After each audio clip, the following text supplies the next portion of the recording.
Paris, ville morte, ou presque. Les nouvelles règles de confinement portent ombrage à la ville lumière. Olga croyait bien que son petit restaurant du quartier latin pourrait traverser les 2 prochaines semaines d'interdiction de circuler. Certes, avec un peu de perte, mais la stupéfiante nouvelle réalité l'a vite rattrapée.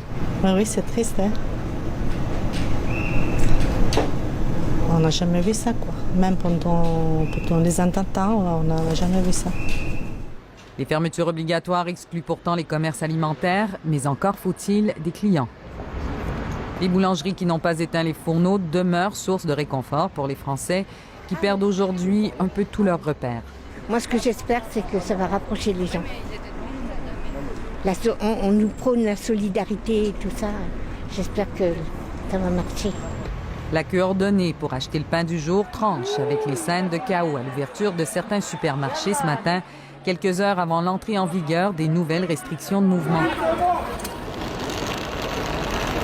À la gare de Lyon à Paris, on se dépêchait de quitter la ville avant l'heure fatidique. Je pense qu'elle a des petits traumatismes. Ophélie partageait la nervosité de Grisette, sa chatte, qui a peu l'habitude des voyages. Voilà. Rentrer chez vos parents? Ouais. Voilà, parce que j'ai pas envie d'être toute seule sur Paris. D'autres y étaient plutôt par devoir. Samy Zeriou fait partie de ceux dont la présence au travail est essentielle.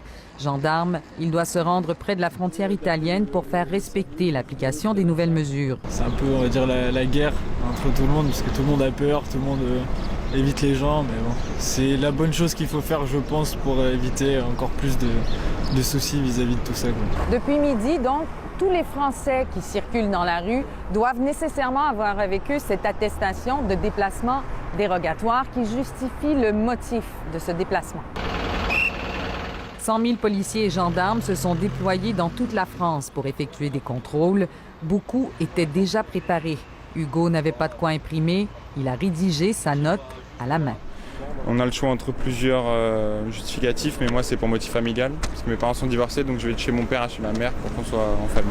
Bonne journée à vous. Merci. Les policiers se sont montrés tolérants pour donner du temps aux nouvelles habitudes d'être intégrées. On faisait dans la pédagogie plutôt que dans les constats d'infraction et dans les amendes. Les activités en plein air, en solo, restent autorisées. Mais dès demain, autrement, se retrouver dans la rue sans motif pourrait être accompagné d'une facture salée.